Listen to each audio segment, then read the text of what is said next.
Capítulo 12. En busca de la luz del día. Estaba solo en la mañana del 20 de diciembre de 1989 y miraba desde un promontorio que me dio un punto de vista cruel de la invasión a un lado. Al otro lado de los cerros podía mirar en dirección a Tinajita, donde teníamos un cuartel mayor.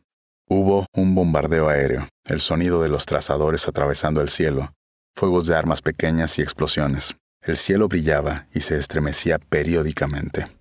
La invasión estaba en pleno apogeo y no había medios de control ni coordinación. Tras el enfrentamiento en el aeropuerto y nuestra huida del perímetro de la 82A aerotransportada, recibimos un mensaje de radio del hombre que identifiqué como JF, detallando los puntos de infiltración Enigma, incluida la posibilidad de que algunos de nuestros propios guardaespaldas hubieran sido comprados por los americanos. Ordené la dispersión de nuestras fuerzas y una defensa móvil junto con la distribución de más de 2 toneladas de armamento, incluyendo granadas y morteros propulsados por cohetes. Cerramos las comunicaciones para evitar la detección por monitoreo de radio. A partir de ese momento, nuestras fuerzas iniciaron, de acuerdo al plan, diversas operaciones de comando independiente de élite, comandadas por el capitán Gonzalo González, el capitán Heráclide Sucre, los especialistas en explosivos de Porfirio Caballero, y el destacamento de escuadras Alfa y Beta del Zorro de Plata, uno de nuestros mejores hombres. Para su propia protección y preocupación de las represalias, no identifico aquí a JF ni a Silver Fox.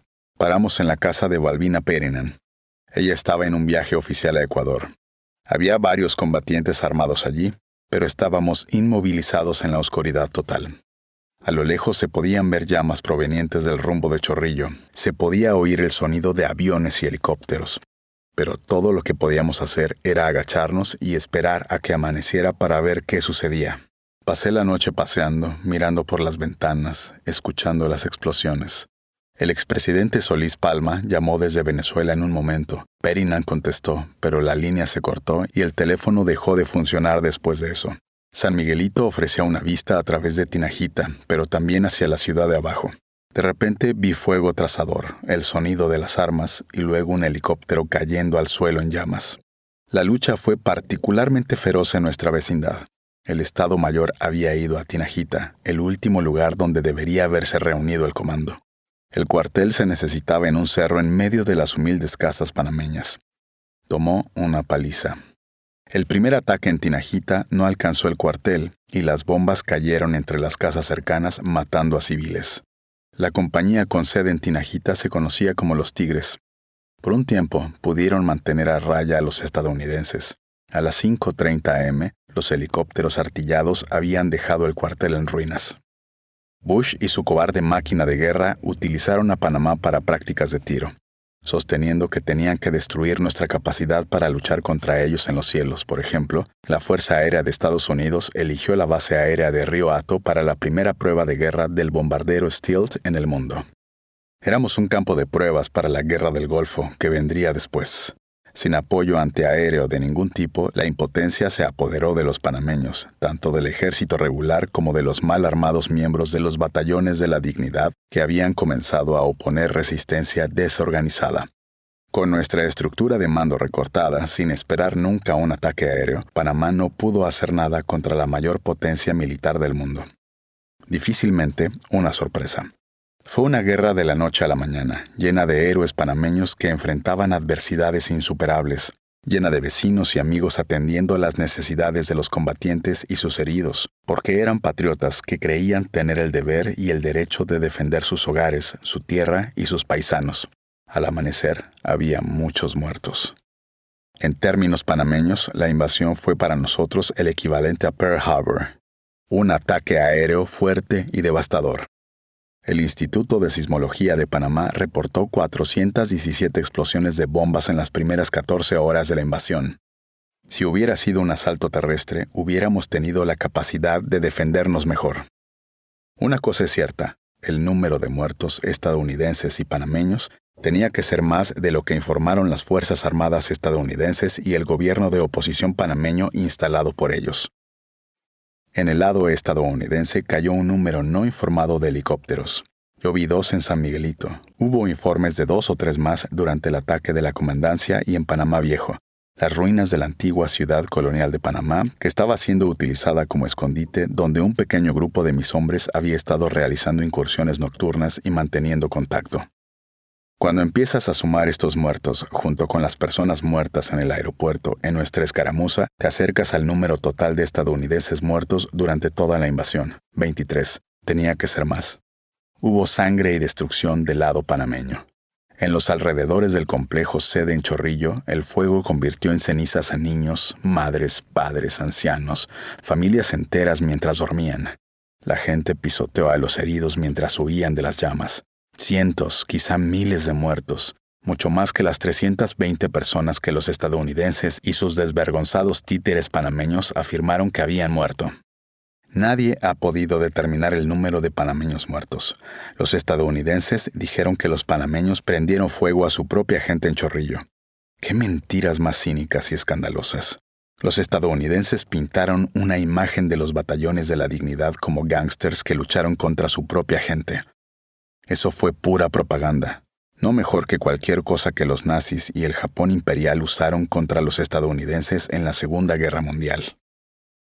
Cerca del amanecer vimos descender 3 helicópteros Black Hawk en un campo no lejos de la casa. Supimos que estaban desplegando tropas en la zona. Era tiempo de moverse. La única opción era circular, buscar a nuestros hombres e intentar reconstruir un plan. Estábamos usando un taxi. Me había cambiado de mi uniforme a ropa civil. Yo vestía jeans, una camisa y una gorra. También llevaba un arma, algunas granadas y otros equipos. Salimos a buscar a Gaitán y sus hombres, nuestros escuadrones especiales urbanos, pero todo era un caos en Ciudad de Panamá. Los estadounidenses habían eliminado las comunicaciones a larga distancia. La televisión y la radio ya habían sido requisadas por ellos, y estaban transmitiendo propaganda y desinformación sobre la lucha y sobre quienes se habían rendido. Estaban usando una canción popular panameña llamada El Fugitivo, con señal de que aún no me habían encontrado. Todo era una guerra psicológica controlada por las fuerzas de ocupación. Anunciarían fulano de tal se ha rendido y está en tal embajada, que fuerzas liberadoras están limpiando operativos guerrilleros aislados en Colón. Entre noticias ponían El Fugitivo. Todavía no pudieron encontrarme. Cambiamos nuestra base de operaciones a una casa cerca de la iglesia de San Francisco. Traté de planear una estrategia de qué hacer a continuación. Uno de los que me acompañaban votó porque dejáramos de intentar pelear. «Jefe, esto no va a funcionar», dijo. «Tienes que ir a la embajada de Cuba. Estarás a salvo allí. Acéptalo. Todo ha terminado». Dije que no. Lo mejor era montar operaciones en las montañas. Había recibido información diciéndome que la costa estaba libre para la embajada de Cuba. Mi familia estaba allí y podría haberme colado y pedir asilo. Hablamos por teléfono con el embajador cubano, Lázaro Mora, quien dijo que aceptaría cualquier decisión que tomara. «Tenemos que llegar a las colinas y establecer una base», dije. «Tenemos que reagrupar a nuestras fuerzas». Hicimos contacto telefónico con algunos de nuestros aliados políticos y les propusimos ir al Palacio Presidencial, pero a la mayoría no le gustó la idea. Hablamos con Darisnel Espino, quien informó sobre un enfrentamiento entre soldados estadounidenses y un grupo de civiles y militares panameños encabezados por Luis Córdoba y Nivaldo Madrinán, quienes se encontraban recluidos en el edificio Avesa de la avenida Vía Brasil. No hubo descanso. Tenía que encontrar una forma de escapar de la ciudad. A la mañana siguiente, los estadounidenses reforzaron su dominio de la situación. Habían iniciado búsquedas, casa por casa, en busca de cualquier persona a la que pudieran interrogar y, sobre todo, informar sobre mí. Después de un tiempo se volvió demasiado peligroso. Tuvimos que mudarnos. Operamos entre varias casas de seguridad y también usamos el cementerio en Río Abajo. Teníamos que tener mucho cuidado por temor a que cualquier actividad sospechosa alertara a los estadounidenses. Intentamos mantenernos aislados de las ventanas, evitar conversaciones en voz alta, limitar el uso de agua corriente y baños. Todo lo que podíamos hacer era esperar a que cayera la noche. Cada vez más gente se aventuraba a salir a la calle. Los parlamentarios estadounidenses estaban en todas partes.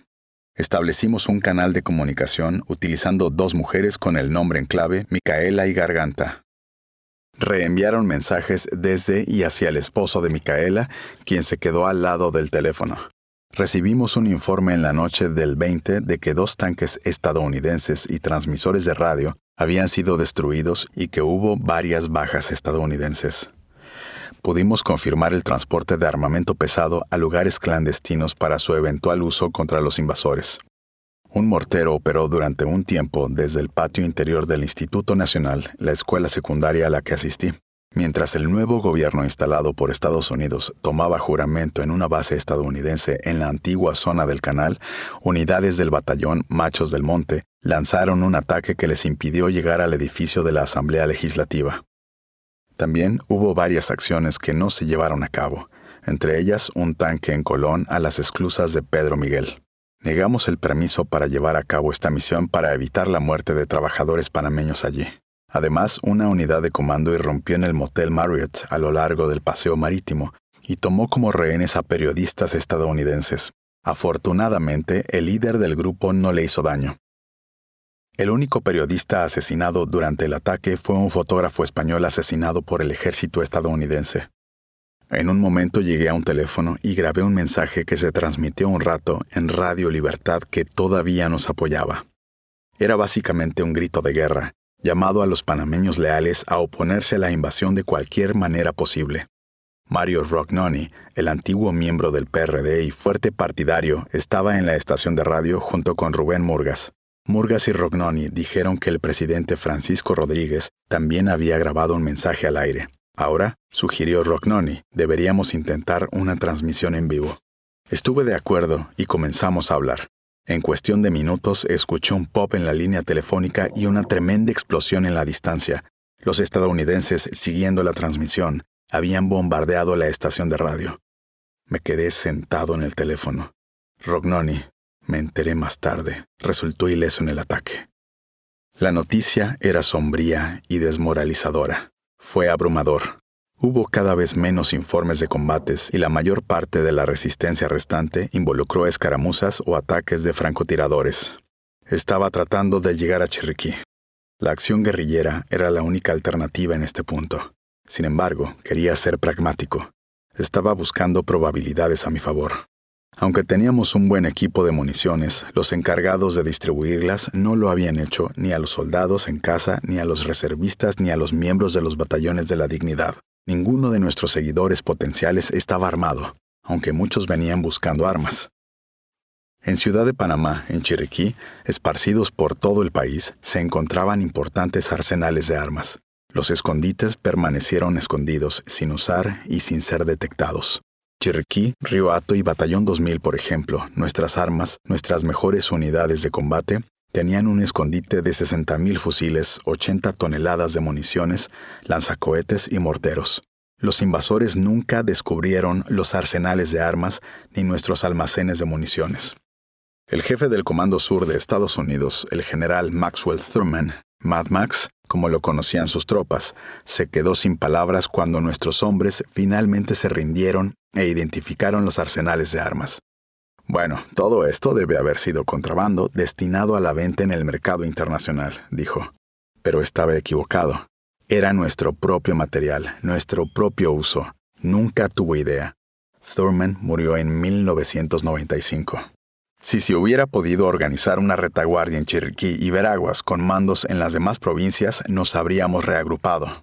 Pero todos nuestros comandantes y personal provinciales estaban bajo una tremenda presión. El general Mark Cisneros, el jefe del ejército de los Estados Unidos en Panamá, estaba trabajando con el arzobispo McGrath para negociar la rendición sin más resistencia, acercándose a los comandantes de zona uno por uno, argumentando que la resistencia era inútil y solo resultaría en más derramamiento de sangre. Amenazaron con bombardear Chiriquí, Bocas de Toro y otras ciudades si los comandantes no se rendían. Lo que la iglesia argumentó fue quizás cierto, se salvaron vidas, pero también era cierto que McGrath era colaborador de un ejército invasor. No fue una sorpresa, nunca se consideró panameño. Mientras todo esto sucedía, Bush apareció en la televisión para elogiar a las tropas invasoras y decir que su cobarde invasión, todo lo que un cobarde con complejo de inferioridad podía ser capaz de hacer, era una liberación. La misión, dijo, era capturarme y llevarme ante la justicia. Él estaba mintiendo. Los americanos, con sus 12,000 soldados estacionados permanentemente en Panamá, no necesitaban enviar otros 20,000 hombres si el objetivo era realmente capturarme. Si ese fuera el caso, podrían enviar 100 hombres o Delta Force para capturarme o más probablemente matarme. Si matarme es lo que quieres hacer, pones un precio de $1 millón por mi cabeza y le pagas a alguien para que lo haga. Si quieres capturarme, ofreces los mismos $2 millones con los que ibas a pagar, te ahorras todo el dinero que los contribuyentes americanos tuvieron que invertir en su pequeña invasión.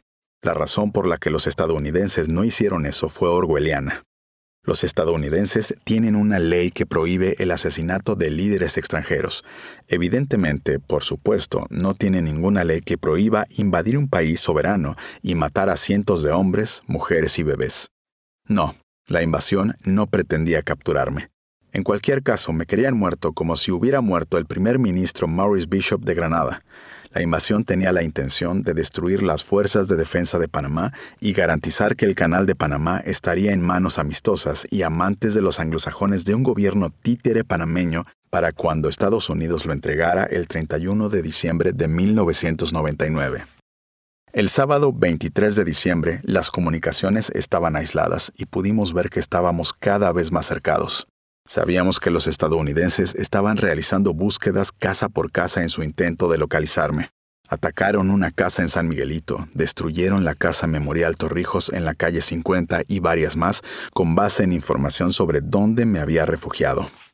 Cuando el círculo se estrechó aún más, nos mudamos a lo que sabía sería el lugar más seguro que podíamos encontrar, el cementerio de Río Abajo. Estaba seguro de que los estadounidenses estarían demasiado asustados para entrar ahí de noche. Los estadounidenses tienen miedo a la muerte incluso durante el día y mucho menos en las sombras. El mejor seguro es siempre quedarse en un cementerio. Está probado y comprobado con el tiempo, pero sé que después de que los estadounidenses lean esto, lo pondrán en su manual de procedimientos. Registren los cementerios durante la noche. Obligue a un escuadrón de soldados temblorosos a registrar cada cementerio y los hombres se asustarán más allá de lo creíble por el silencio y la paz que encontrarán allí. Considérenlo como una pista para la próxima invasión. Evidentemente la ciudad fue subyugada la tercera noche después de la invasión. Casi no escuché disparos, solo el sonido de un automóvil ocasional, helicópteros sobrevolando y los incesantes de avión que manejaba las comunicaciones y rastreaba la ciudad. Estuvimos analizando varias opciones. Primero, recibí información del mismo contacto que había usado cuando comenzó la invasión. Esta vez, desde el interior de la Embajada de Estados Unidos, llegó el mensaje: salir del campo de batalla, evasión y escape o muerte. Desde la Embajada de Cuba llegó la noticia de que la situación seguía siendo peligrosa y amenazante, que las tropas estadounidenses aún tenían el edificio sitiado. También se habló de a qué hora los guardias que rodeaban la embajada serían menos numerosos. El embajador Mora aprobó la opción de que fuéramos allí, pero mi intuición me dijo que descartara esta opción. No quería crear un pretexto para un ataque estadounidense a los cubanos. De hecho, los emisores del Vaticano me dijeron más tarde que Thurman dijo que habría atacado la embajada cubana para detenerme, entendiendo que se trataba de una violación tan flagrante como la ocupación iraní de la embajada estadounidense en Teherán 10 años antes. La embajada de Libia también fue amenazada y sitiada. Varios de mis escoltas circularon por la ciudad y pudieron analizar los tanques estadounidenses y los equipos que me buscaban. Volvieron corriendo hacia mí, temiendo lo peor. La ciudad fue rodeada y nuestra vía de escape a Chiriquí fue cerrada. Decidimos mudarnos. Sin embargo, antes de hacerlo, me transmitieron un mensaje de que Monseñor José Sebastián Laboa, el nuncio papal, quería hablar conmigo. Había mantenido contactos con Laboa anteriormente y nos habíamos llevado bien. Era digno de confianza, pensé, siendo un hombre de gala y no necesariamente vinculado políticamente con el arzobispo colaboracionista de derecha. Al recordar el episodio de Laboa, recuerdo lo que me dijo un conocido empresario, Roberto Papa Bobby Mota. Tony, hay 3 tipos de verdad en el mundo: tu verdad, mi verdad y la verdad. La verdad de Laboa era que me iba a ayudar como un amigo después de haber regresado de sus ininterrumpidas vacaciones en Europa y que podía recogerme sin ser detectado en su limusina y colarme en la Embajada del Vaticano para una reunión para discutir la situación.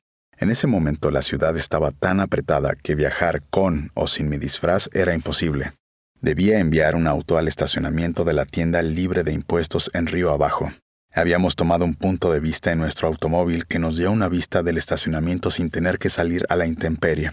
A la hora acordada, nos sentamos en el auto, observando el estacionamiento desde una distancia segura. El coche no había llegado. Dimos vueltas y dimos vuelta a la manzana, pero todavía no había ningún coche. «Vámonos de aquí», dijo uno de mis escoltas, Ulises Rodríguez. «No creo que debamos estar haciendo esto. Podría ser una trampa». La cuarta vez que dimos la vuelta, decidí salir a la intemperie y buscar el auto. Me había dicho que el mismo Laboa me estaría esperando. Mi plan era usar el auto para salir del área y no ir con él a la embajada. Con la protección diplomática, consideré ir al escondite de Panamá Viejo.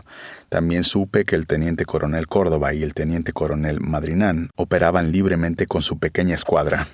También tenía otros planes, pero ninguno de ellos incluía ir a la embajada del Vaticano. Desde mi perspectiva ahora, estoy convencido de que Laboa sin querer me salvó la vida al desviar mis planes. Finalmente, vi la limusina del nuncio, la bandera del Vaticano en el parachoques izquierdo. Me acerqué y vi a 2 hombres al frente, un conductor y un hombre que supuse que era Laboa. Abrí la puerta trasera.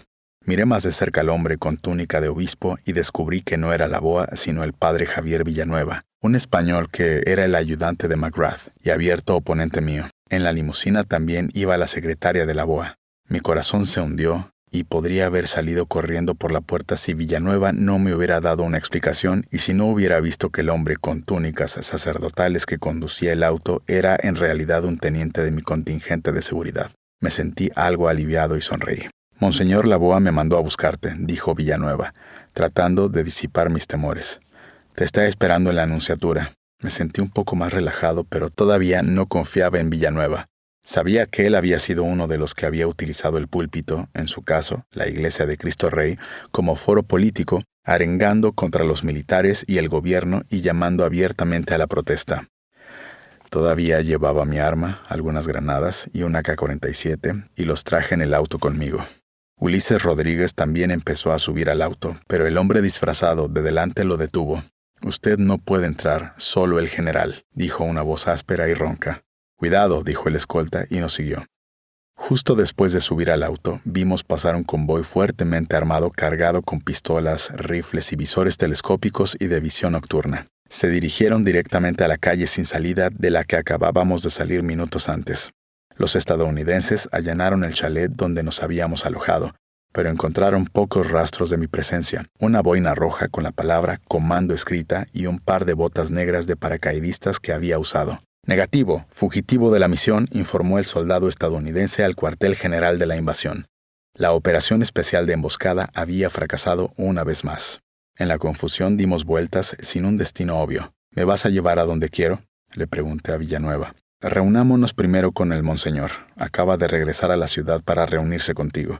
Bueno, pensé, la embajada del Vaticano es un refugio seguro y no tenía nada de malo ir a hablar con Laboa. De mis pocas opciones, al menos era una puerta abierta, aunque todavía no pensaba en el asilo. Condujimos por las calles con barricadas. La ruta fue tortuosa, pero en cuestión de minutos llegamos al patio de la embajada del Vaticano. Uno de los primeros hombres que vi en la puerta principal no era otro que Eliezer Gaitán. «¿Qué está sucediendo?», le pregunté. «El nuncio está dentro», fue todo lo que dijo. Iba a buscar mi rifle, pero Gaitán dijo que me lo traería. «Lo sacaré cuando pongan el auto en el garage», dijo. Entré y me encontré con una escena ocupada. Había muchas otras personas allí, todas vestidas de civil. Estuvieron presentes el padre Velarde, quien fue nuestro capellán, Jaime Simons, un destacado banquero, y sus hijos, Gaitán y 10 miembros de ETA, el movimiento vasco español que había recibido asilo en Panamá. También había un extraño cubano al que no conocía. Pero una vez dentro me dijeron que Laboa no estaba. «Vengo a hablar con Laboa», dije. «¿Dónde está él?» «Tenía que salir, pero volverá», dijo uno de los ayudantes del obispo. Tuve poco tiempo para reaccionar a lo que dijo, porque pronto me percaté de un sonido retumbante lejano, cada vez más cercano, ganando volumen. Era el sonido de equipos pesados afuera, tanques retumbando a lo largo de la calle. Empecé a salir para recuperar mi alma. «No te preocupes, lo conseguiremos más tarde», dijo la secretaria de Laboa. La limusina se alejó y el sonido de la maquinaria se hizo más fuerte. Los tanques se acercaban a las puertas. Lo que había visto como una puerta abierta era una trampa cuidadosamente diseñada junto con la perspectiva que se me ofrecía de que algo bueno saldría de esto. No iba a haber negociaciones ni una simple pequeña reunión y evidentemente no había escapatoria. Estaba rodeado gracias a los traidores que trabajaban para los estadounidenses.